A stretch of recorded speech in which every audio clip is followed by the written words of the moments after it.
Merci beaucoup Annie pour cette introduction, puis cette nouvelle invitation, qui est un grand plaisir pour moi, annuel, et puis grand plaisir d'accueillir Claire, Claire Atherton. Donc on s'est mis très vite d'accord, c'est ça qui est bien aussi, je crois qu'avec Trace de vie avec Annie, on se met très vite d'accord.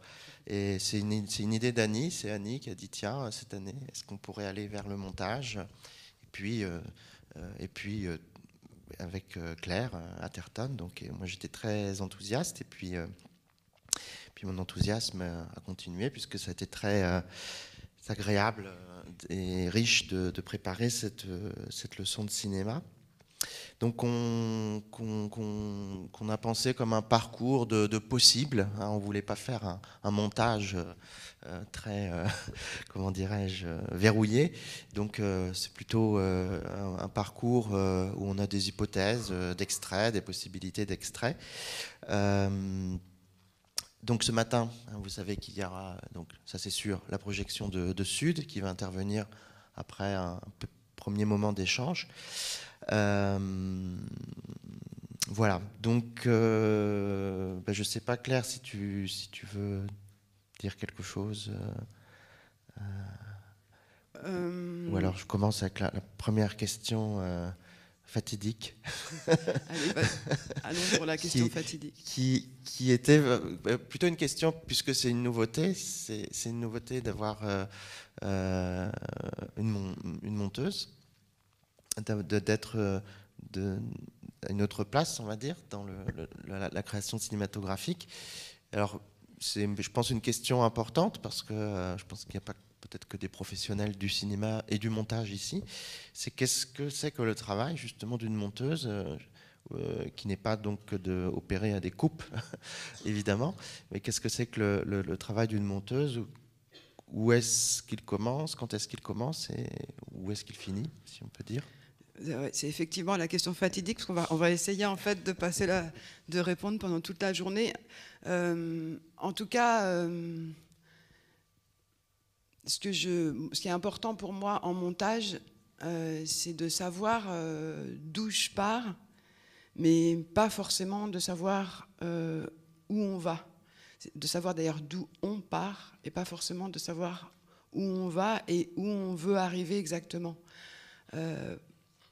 D'ailleurs, ça me donne envie de vous raconter ce qui s'est passé juste là ce matin au moment de la préparation de cette rencontre. J'avais besoin, comme à chaque fois, de voir un petit peu la salle avant de me lancer avec Arnaud. Et par contre, effectivement, comme Arnaud vous l'a dit, on n'avait pas envie de faire une préparation trop verrouillée.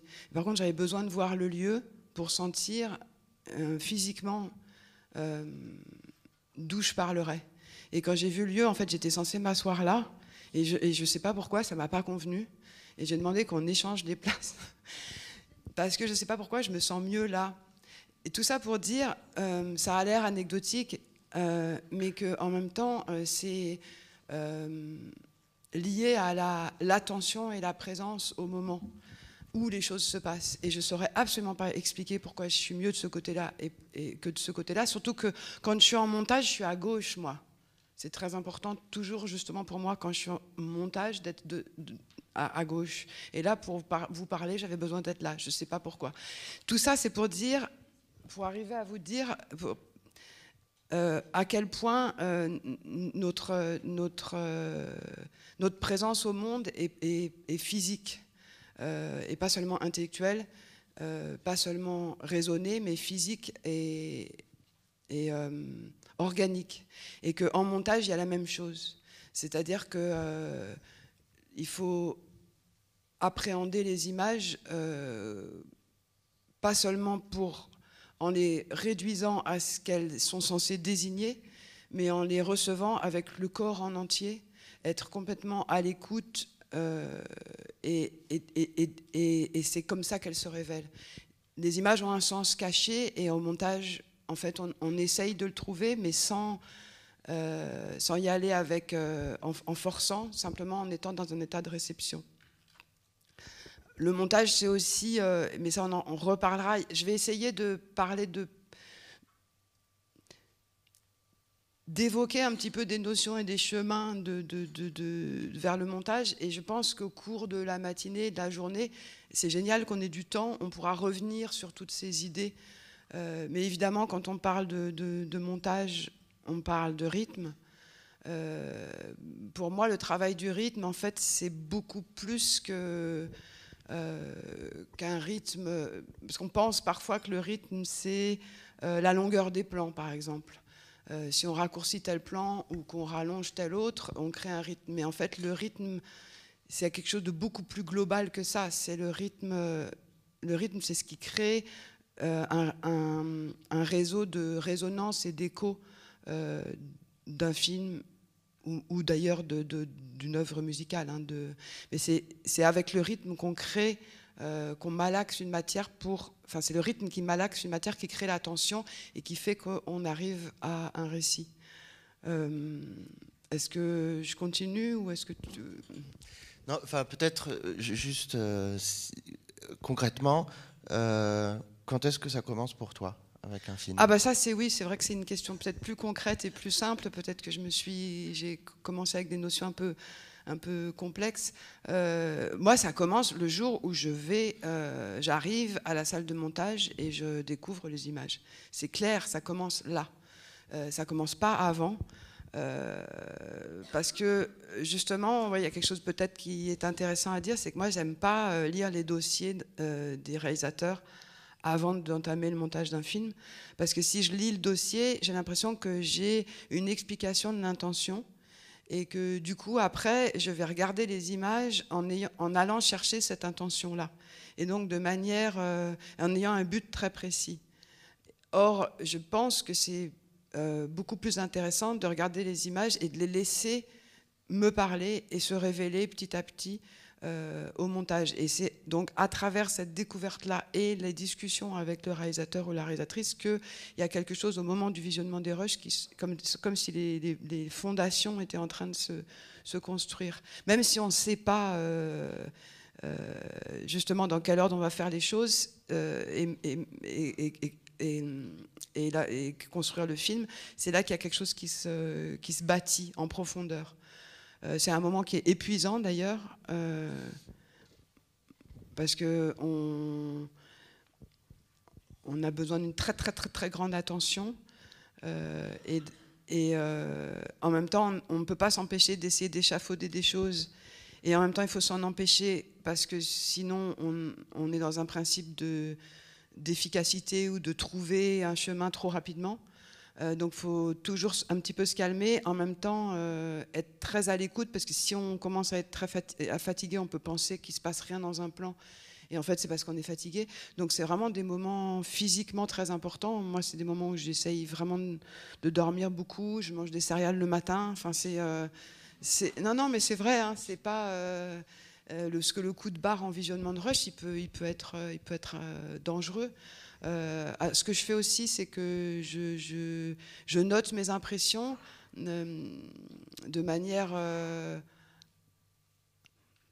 organisée, mais pas trop. C'est-à-dire que c'est ça aussi le montage, c'est qu'il y a un mélange entre une organisation infaillible et en même temps une capacité d'oubli et de chaos. Et je pense que l'organisation, enfin pour moi, mon organisation, c'est que les dossiers de rush sont extrêmement bien rangés, avec des numéros ou quelque chose de très systématique. Les classifications ne sont pas forcément les mêmes selon les films. C'est-à-dire ça peut être des classifications qui suivent vraiment l'ordre du tournage, ou alors ça peut être des classifications selon les lieux. Mais en tout cas, c'est une classification, à partir du moment où elle est choisie, on n'y déroge plus, les numéros se suivent, et on ne change pas, on n'essaye pas de créer quelque chose dans le rangement. Le rangement, il est comme ça. Et à partir de là, c'est dans mon classeur que je note des impressions, des sensations que j'ai au moment des plans, au moment de la découverte des plans. Parfois, j'ai comme ça, il y a des choses qui s'imposent, comme « et si c'était un premier plan ?» Ça, je le note à chaque fois, je mets juste une petite marque. Parce qu'après, quand on arrive à la fin, on peut oublier ce genre d'impression. Donc, et ça peut arriver que ça reste le premier plan, ça peut arriver que pas du tout. Il peut y avoir aussi un moment où on se dit tiens, ça serait une fin. Et tout ça, c'est pas théorique, c'est vraiment comment on reçoit cette matière et comment la matière nous guide vers une intuition. Alors quand je parle d'intuition, ça me fait penser que il y a quelque chose d'important pour moi que je voudrais vous dire, c'est qu'on oppose souvent intuition et pensée, et que c'est dommage, parce que l'intuition peut jaillir que s'il y a une pensée en dessous. Et j'ai cette image comme si la pensée, c'était le labour d'une terre. En tout cas, pour la genèse d'un film, la pensée, c'est le labour de la terre sur laquelle le film va pousser, ou de laquelle le film va éclore, on va dire. Et si la terre n'est pas labourée, elle est dure, donc il n'y a rien qui prend. Si la terre est labourée, elle est meuble, et le film peut s'ancrer. Donc, quand je dis intuition, je ne veux pas dire il ne faut pas penser, il faut juste y aller, on y va comme ça, et on prend ce qui vient. Il y a une pensée en dessous de ça. Quand je dis en dessous de l'intuition. Quand je dis que l'intuition elle est importante au tournage et au montage, c'est pour dire qu'il ne faut pas résumer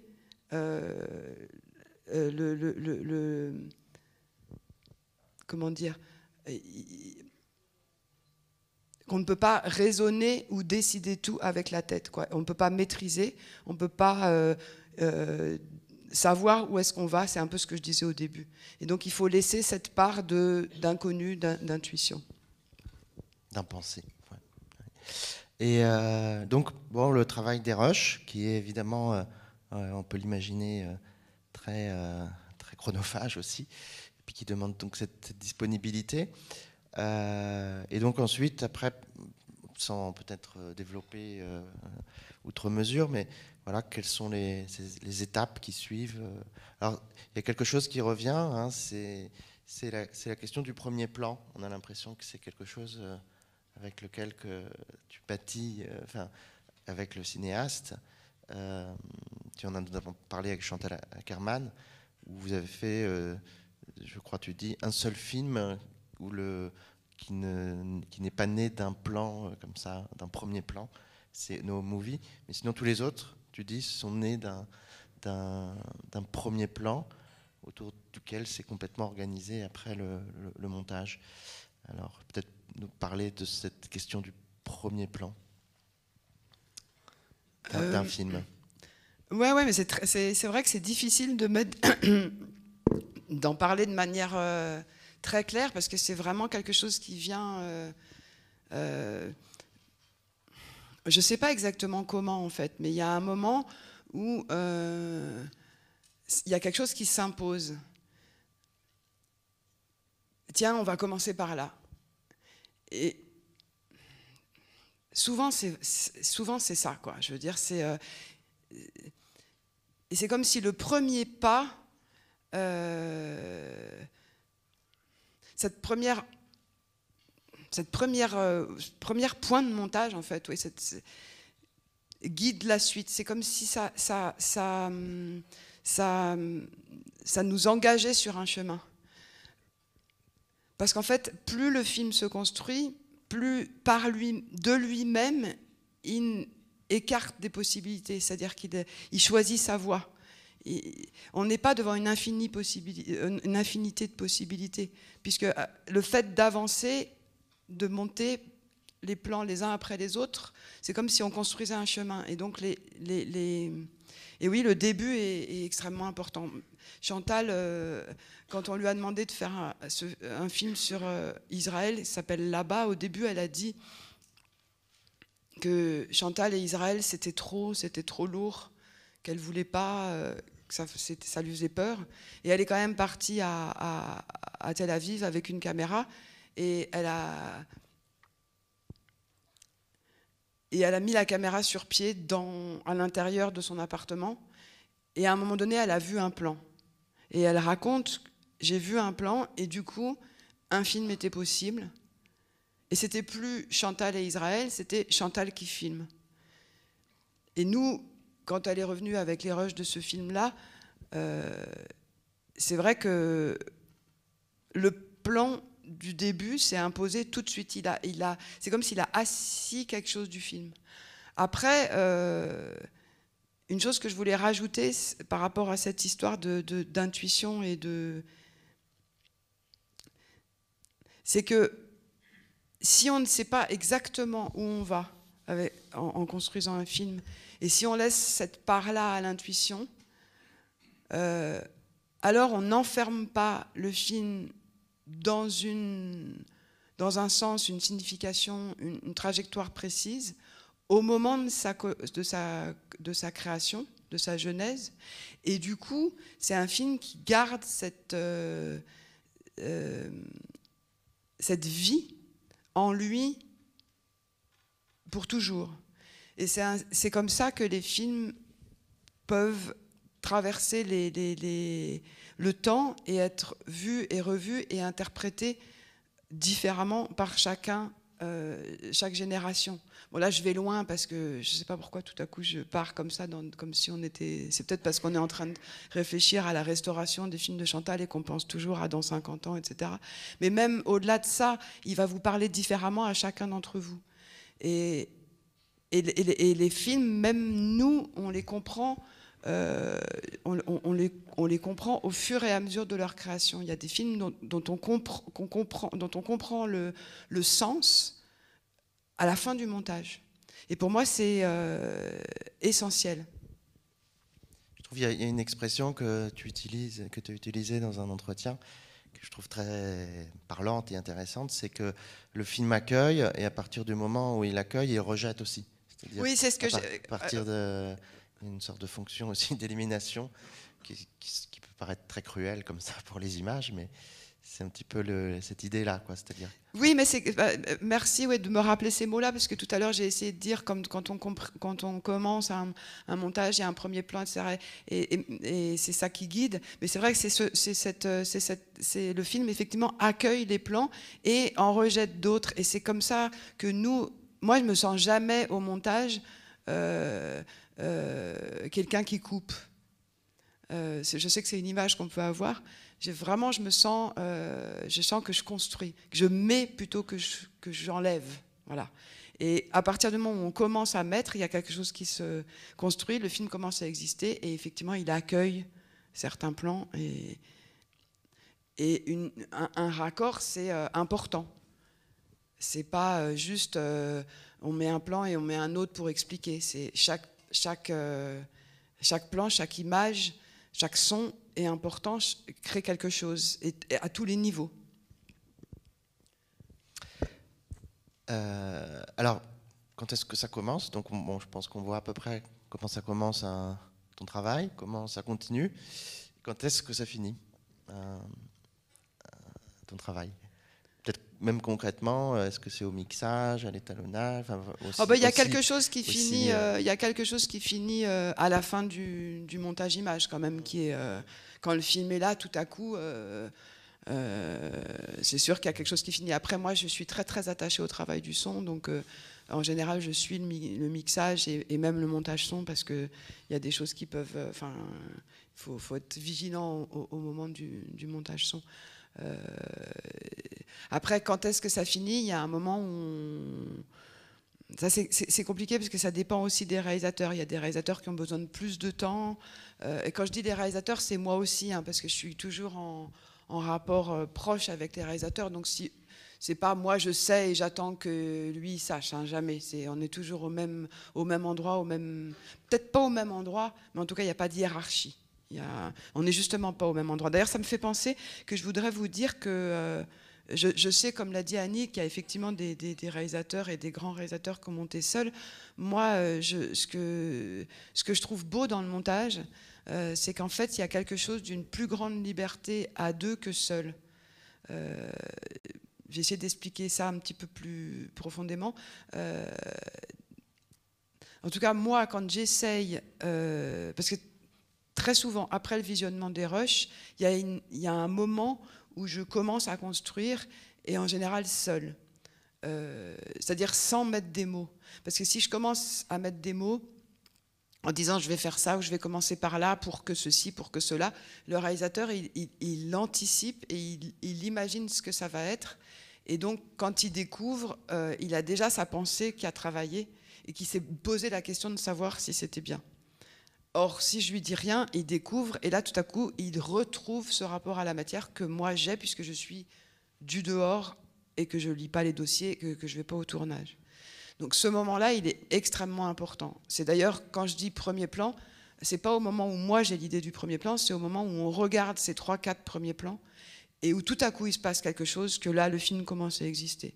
Et en même temps, moi, quand j'essaye, seul ou avec le réalisateur pas loin, ou qui lit, ou qui... Chantal, elle aimait beaucoup faire la cuisine, ou je sais pas, être au téléphone, ou... le moment où j'essaye des choses, ça m'est déjà d'ailleurs arrivé de les essayer et de les cacher parce que je voulais pas les montrer tout de suite parce que j'avais besoin de temps. Mais quand j'essaye, je sens une liberté dans mon geste parce que je sais qu'on va le redécouvrir ensemble. Alors que si j'étais seule, je me poserais tout de suite cette question de pourquoi je fais ça et pourquoi je choisis ce plan-là.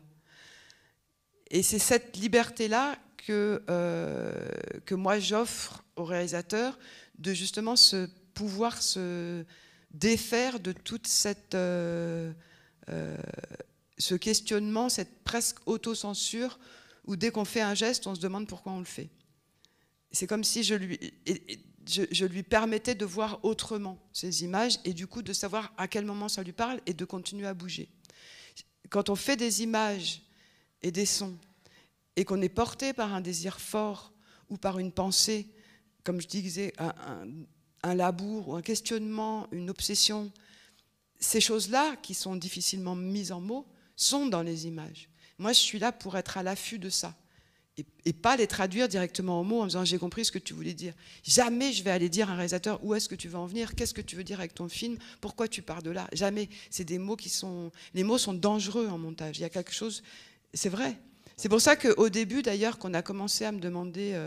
à me poser des questions sur mon travail, ce qui n'a pas été du tout de suite, hein, c'est normal, je veux dire, c'est évident, mais je veux dire, ça ne fait pas si longtemps que ça. Au début, j'ai eu peur, parce que je me suis dit, même les premières fois où je suis intervenue à la Fémis, je me suis dit, mais je vais commencer à dire les choses, et est-ce que ça va toujours marcher ?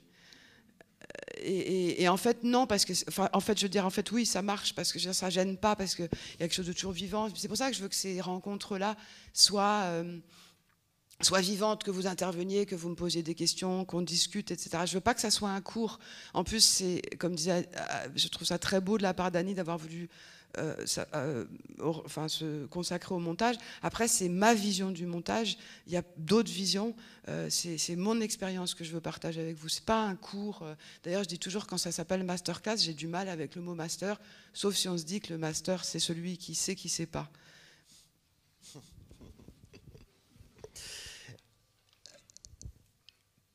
Je voulais... Alors, c'est une question qui, évidemment, doit être nuancée parce que tu as monté aussi des fictions, mais je voulais aussi, puisqu'on est dans un lieu consacré au documentaire, mais dire avec tout le spectre que ça suppose, tu as quand même on va dire un travail préférentiel, ou c'est peut-être pas le bon mot, mais avec le cinéma documentaire. J'ai envie de te demander pourquoi. Pourquoi le documentaire ?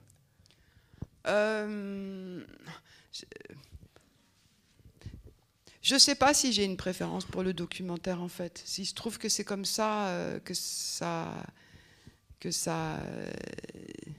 j'en ai monté beaucoup plus, ça c'est vrai.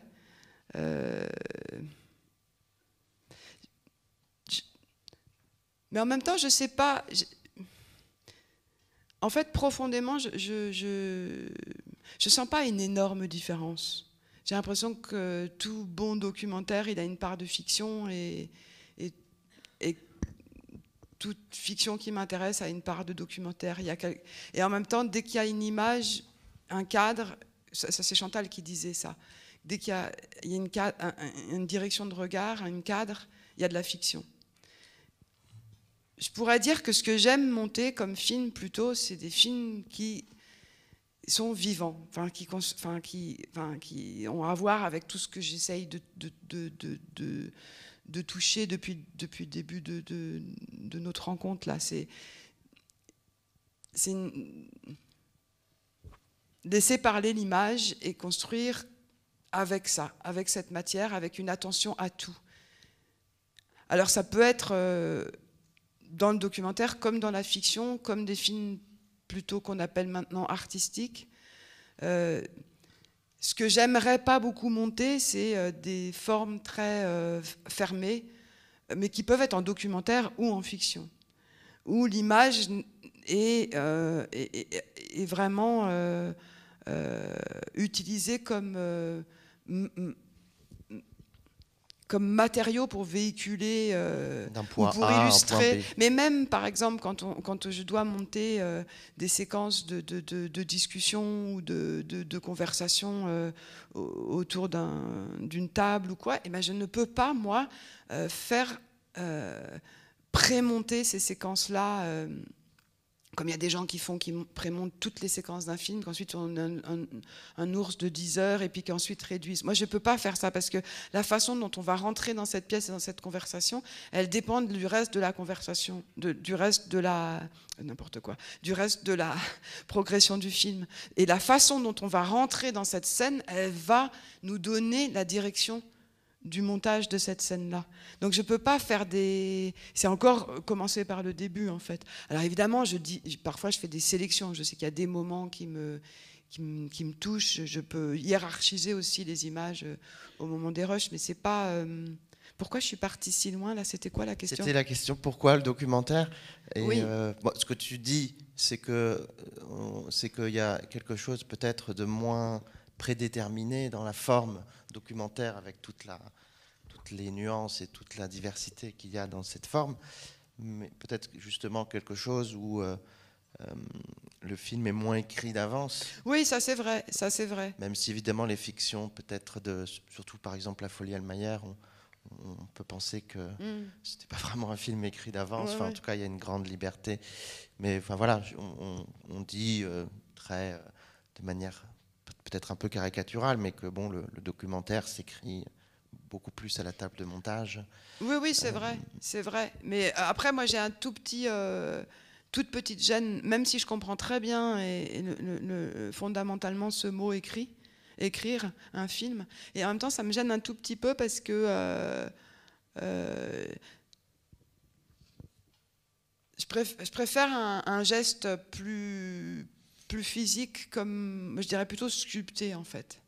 Déjà parce qu'il y a la matière filmique, elle existe. Donc quand moi j'arrive en montage, la matière, elle existe. Moi j'aime beaucoup, pour moi c'est important de parler de matière et pas de matériaux. D'ailleurs quand je parle, ça m'est arrivé il n'y a pas longtemps de faire une conférence comme ça en Tchécoslovaquie, c'était en anglais et j'ai pas trouvé justement la différence de mots.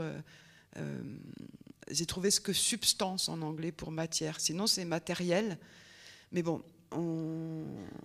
pour moi, c'est important de parler de matière. Et justement parce que c'est vivant, alors que le matériel, c'est, je sais pas, c'est une table, une ampoule. Ah, ça y est, je suis encore perdue. C'est inerte. Mais je disais quoi ? On était sur le documentaire, que c'est une forme... Ah non, tu étais sur la question de l'écriture. Ah voilà, c'est ça. Tu rejetais plutôt l'idée d'écrire un film. Oui, parce que justement, l'écriture, c'est fixer le sens, c'est fixé. Oui, alors après, c'est vrai qu'on peut discuter là-dessus, parce que j'allais dire, l'écriture, ça se passe devant une feuille blanche, donc il n'y a rien, et puis il y a... En vrai, je pense que les gens qui écrivent, la terre, elle est labourée à l'intérieur. Donc, et tout à coup, ça devient des mots. Donc, et ça, ce geste-là, je le trouve magnifique. Après, quand on applique ce mot-là au montage, ça me gêne un petit peu, enfin au film, ça me gêne un petit peu plus parce qu'il y a justement comme si on était dans une logique de signification et pas dans une logique de matière, ouais, d'attention à tout.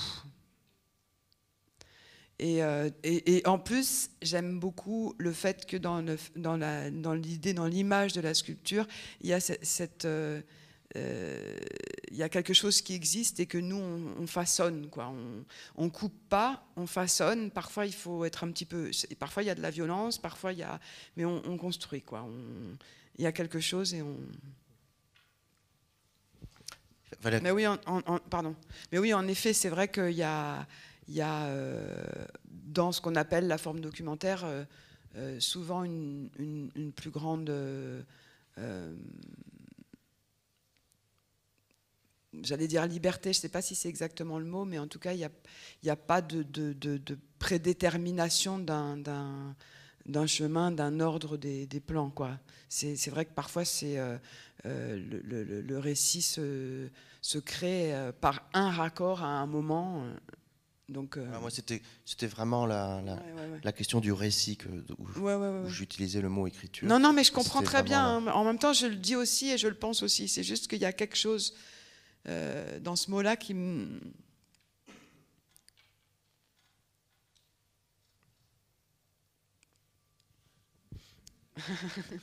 ça nous coupe la langue.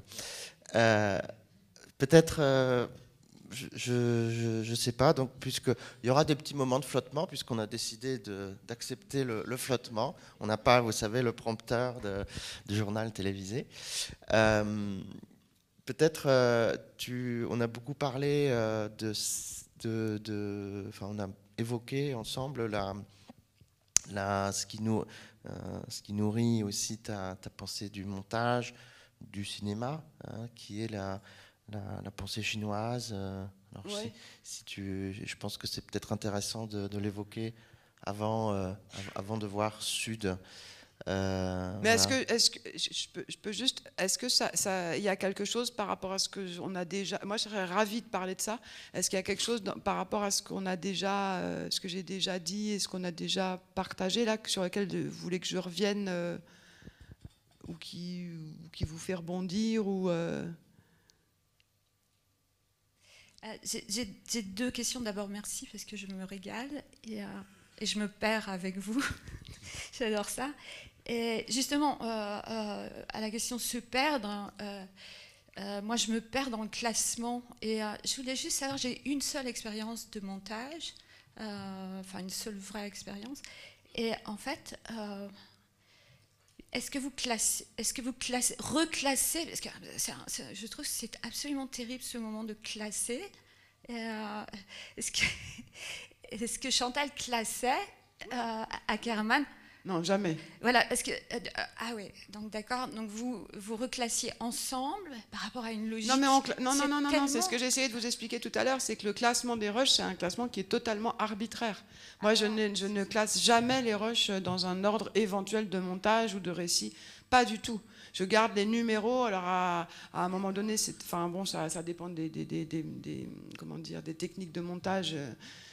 Mais je reste comme la technique fine, c'est-à-dire avec des numéros et ils sont classés sur des chutiers et c'est tout, quoi. Alors après, parfois quand j'arrive en montage et qu'il y a des assistants qui ont déjà préparé, ils ont fait des bines intérieures, extérieures, je sais pas quoi, et donc je garde comme ça parce que c'est comme ça. Mais c'est arbitraire. Simplement, il faut que ça soit, je sais pas, c'est comme quand vous rangez vos t-shirts et vos débardeurs. Est-ce que vous les rangez par couleur ou par taille si c'est des débardeurs ou des manches longues? Non, mais c'est la logique de chacun. Et chaque film a sa logique différente d'ailleurs. Et c'est comment est-ce qu'on trouve mieux? Est-ce que c'est mieux de mettre un côté hiver et un côté été dans les placards ou comment on range ces trucs dans la cuisine? C'est vraiment ça. Mais simplement, il faut s'y retrouver et vite. Enfin, vite. Je veux dire, il ne faut pas que l'esprit soit fatigué par ça. Il faut qu'il y ait un espèce de lien entre le classement. Moi, je travaille avec des classeurs parce que du coup, si je ne regarde pas exactement les images dans l'ordre, je peux toujours les remettre dans l'ordre des numéros. Et donc, je vois telle image, je veux revoir ce que j'ai écrit, je vais dans le classeur et tout ça est relativement rapide. Et tout ça, ça doit être très fluide.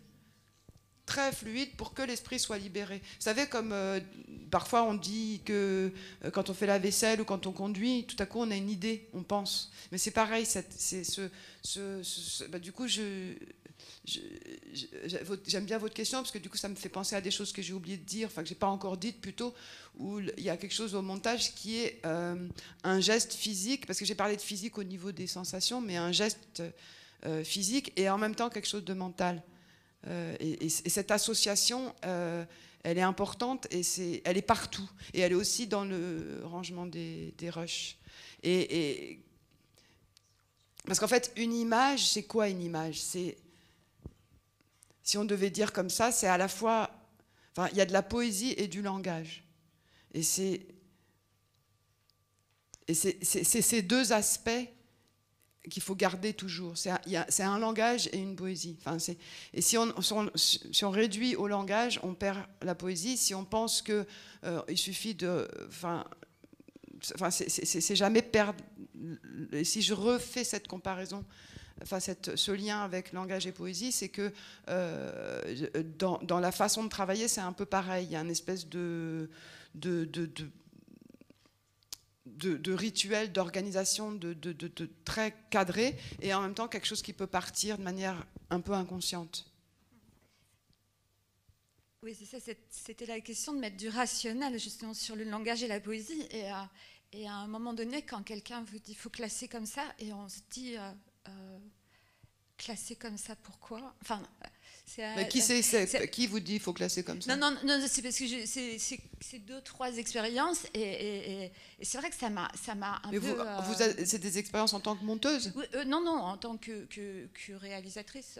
Mais pourquoi vous avez à classer en tant que réalisatrice? Je ne comprends pas. En fait... c'est vrai que là que je me bats avec la matière, et c'est parce que je me dis après on va pas trouver, ou je vais pas trouver.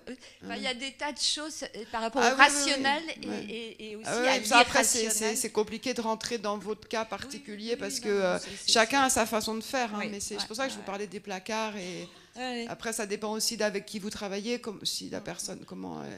Mais en tout cas, c'est là aussi que je trouve ça moi. Évidemment qu'il y a des grands qui ont travaillé sans monteur, mais moi c'est normal que je trouve que le montage, de travailler avec quelqu'un, c'est important.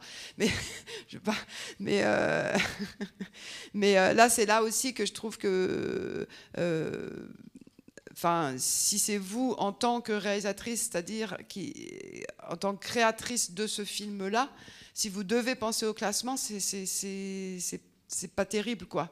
Chantal, elle n'aurait jamais. Mais pourtant, elle est extrêmement précise. Chantal, elle avait une notion beaucoup plus précise que moi de la durée des plans, à quel minutage on était. Moi, j'ai une énorme capacité d'oubli. C'est-à-dire qu'à chaque fois qu'on voit le film, j'avais oublié. Elle savait. Enfin, c'est pas qu'elle était tête en l'air, hein, mais c'est juste, c'est une vivacité, enfin une intelligence ailleurs, quoi. Alors j'ai une deuxième. Est-ce que ce premier plan, quand vous avez travaillé avec des réalisateurs, est-ce que c'était le même que celui qu'imaginait l'autre, le réalisateur? Est-ce que ce premier plan imaginé à un moment donné, ressenti, était souvent le même, était souvent différent?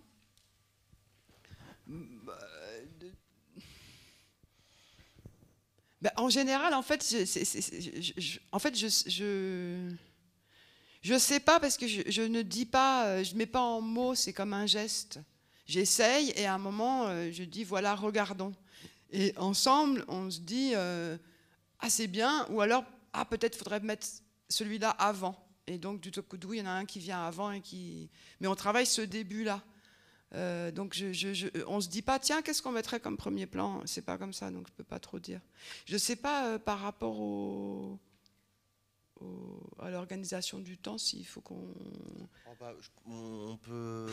On peut continuer sur cette question. Après, voilà, s'il n'y a pas de réponse, on ne les invente pas.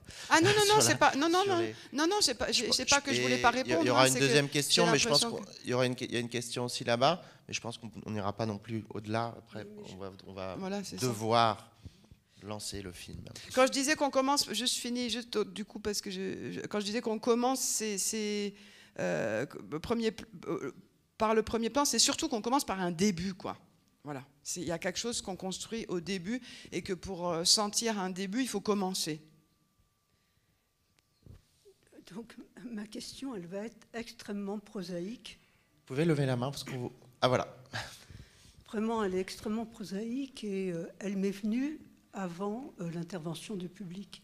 Je voulais savoir, quand vous recevez donc cette matière, vous dites qu'elle est quand même organisée avec des numéros, et s'il y avait un ordre chronologique dans le tournage. C'est-à-dire que cette matière qui vous arrive, le tournage, il est dans un temps chronologique. Et ma question, parce que bon, c'est,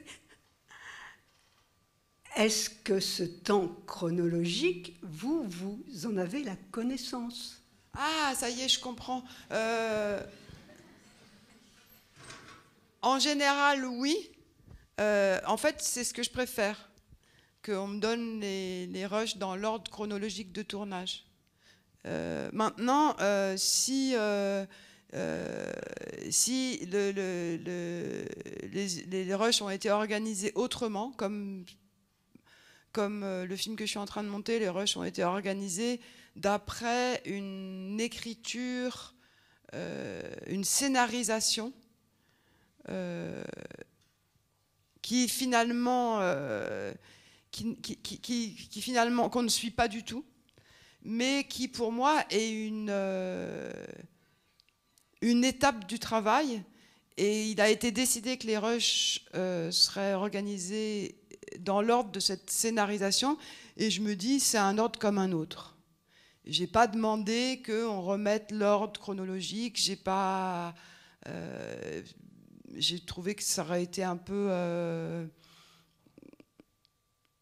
exigeant pour rien, parce que voilà, je me suis dit bon ben je prends cet ordre, mais comme c'était un ordre aléatoire, je me repère à l'intérieur de ça. De toute façon, l'ordre de découverte des rushs pour moi ne détermine absolument pas l'ordre du montage. Donc voilà, j'ai fait comme ça.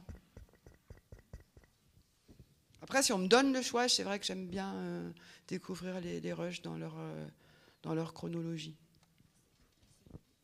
Oui, alors on va prendre une dernière question, puis ensuite on va rentrer dans le sud après.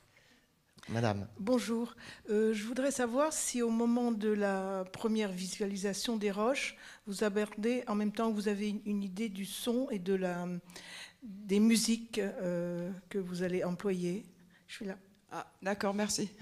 Ou est-ce que vous travaillez juste d'abord les images et puis une fois que le montage est fait, vous abordez le son, ou vous faites ça en même temps? Non, en fait, quand je découvre les images, je découvre les sons en même temps, et d'ailleurs je note des choses sur les sons, et parfois il y a des sons que j'aime beaucoup, ou que je trouve parlants ou forts au moment de la découverte, et donc je les note dans mon classeur toujours avec une autre couleur pour pouvoir les retrouver, même si je les change d'image. Enfin, après, il y a aussi des plans qui sont forts par leur son et par leur son synchrone.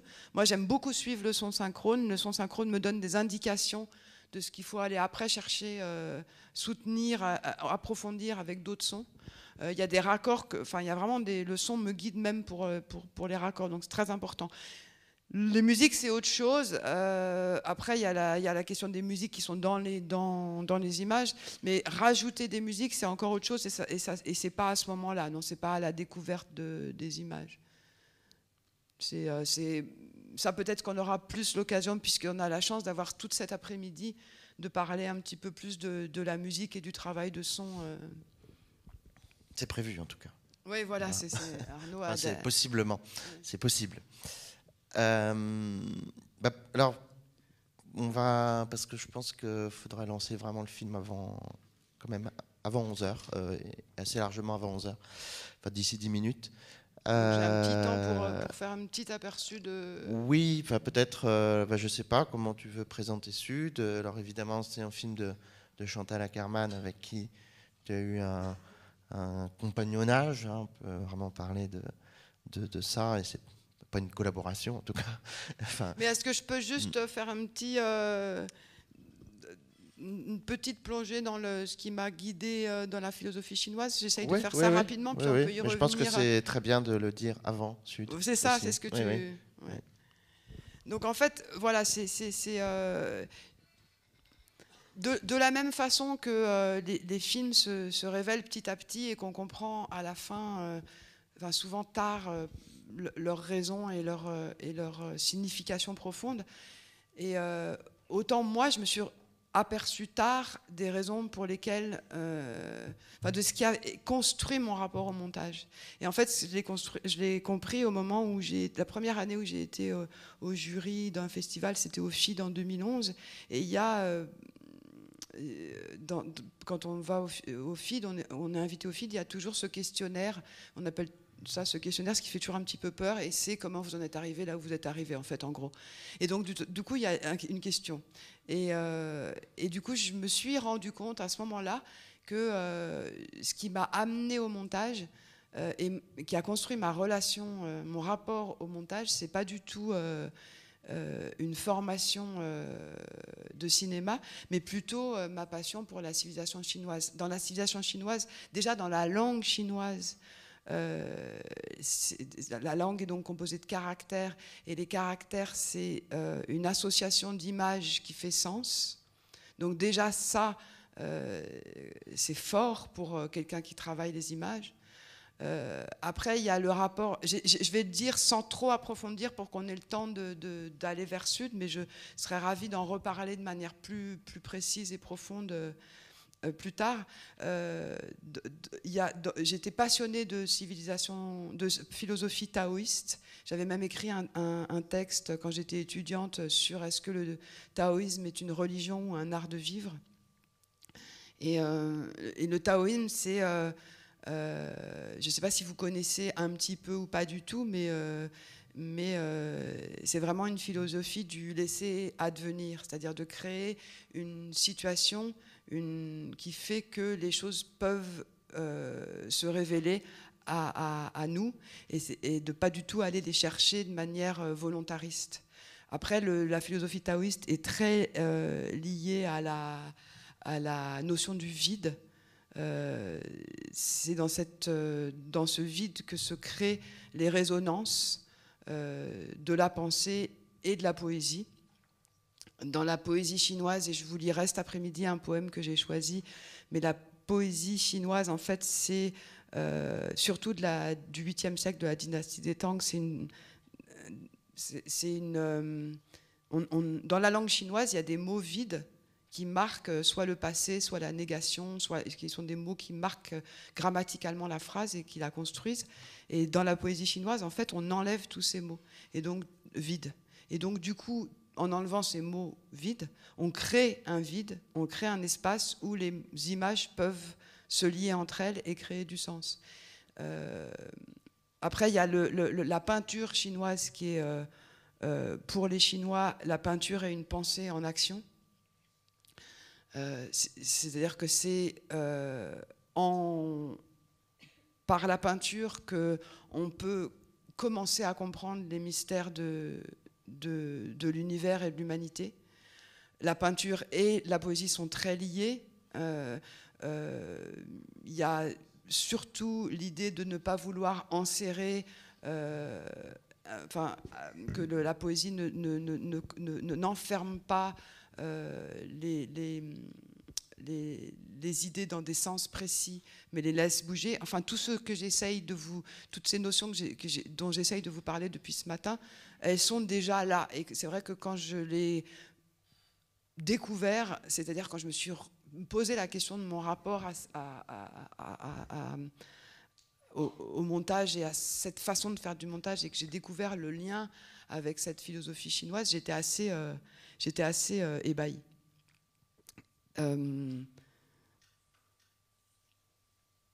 Après, il y a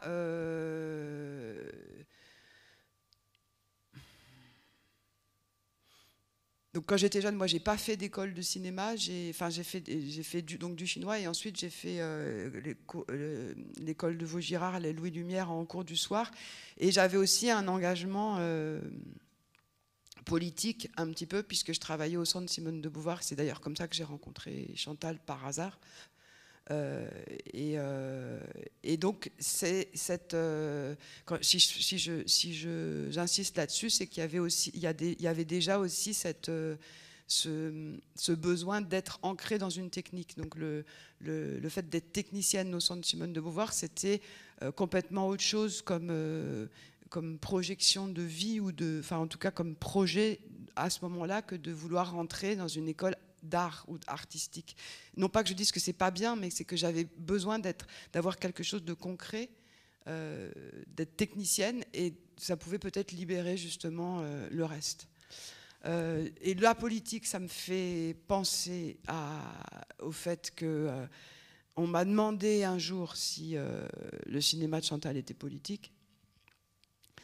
Et la question m'a surprise, parce que pour moi,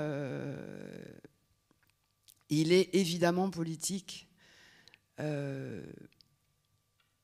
parce qu'il est politique au-delà d'un ancrage dans un contexte politique ou historique particulier. Il est politique parce qu'il nous fait réfléchir, il nous pose des questions, il nous met en danger. Quand je dis en danger, je veux dire il nous met en face à nous-mêmes. C'est pas un cinéma qui dénonce ou démontre. C'est un cinéma qui nous met en mouvement, en fait. Et je crois qu'il n'y a pas grand-chose de plus politique, surtout aujourd'hui, que de nous mettre en mouvement. Voilà. Après, peut-être je trouve qu'il y a une expression que tu as utilisée, qui est une expression de Chantal Akerman elle-même, que pour les documentaires, elle se définissait comme une éponge plaque sensible. Et je trouve, on m'entend, je parle plus dans le micro, et je trouve que pour Sud, c'est le cas on voit très bien l'image, et très juste, je trouve, pour d'Est, mais peut-être encore plus pour Sud, où il va justement y avoir cette attitude d'accueillir, recueillir, enfin quelque chose un petit peu de cet ordre-là. Oui, bah pour Sud, en fait, Chantal n'a jamais dit qu'elle voulait elle n'a même pas dit qu'elle voulait faire un film sur le racisme ni sur l'histoire des Noirs. Ce qu'elle a dit, c'est qu'elle voulait aller dans le sud des États-Unis et filmer le silence.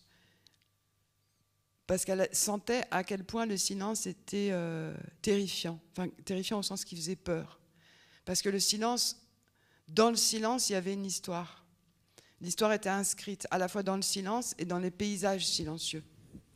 Et donc elle est allée filmer elle est allée dans le sud des États-Unis et elle a filmé en essayant de recueillir ça.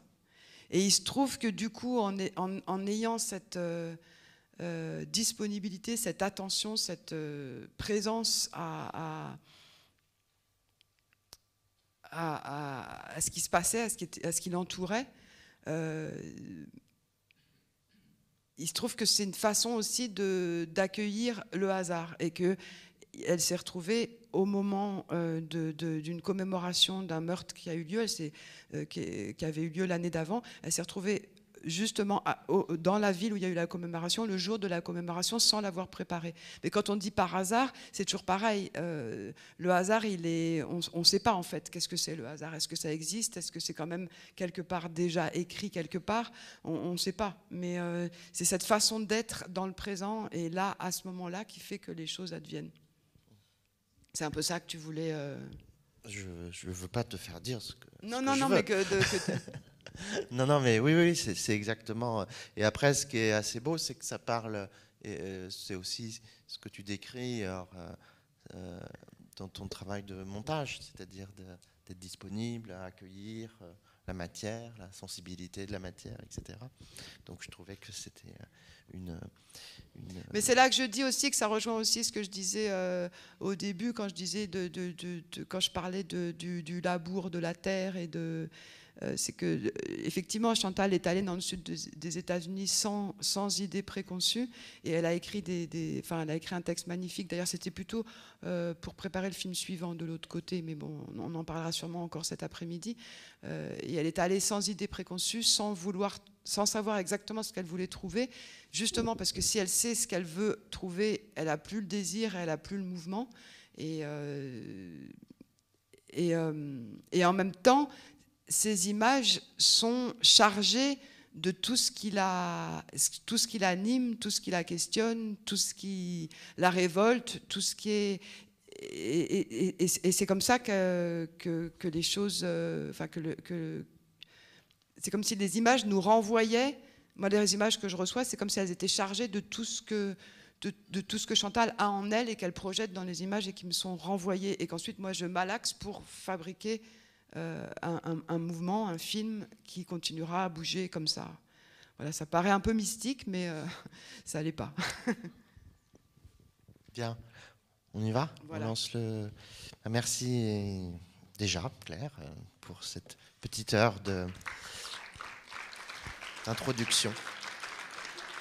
Et bonne séance.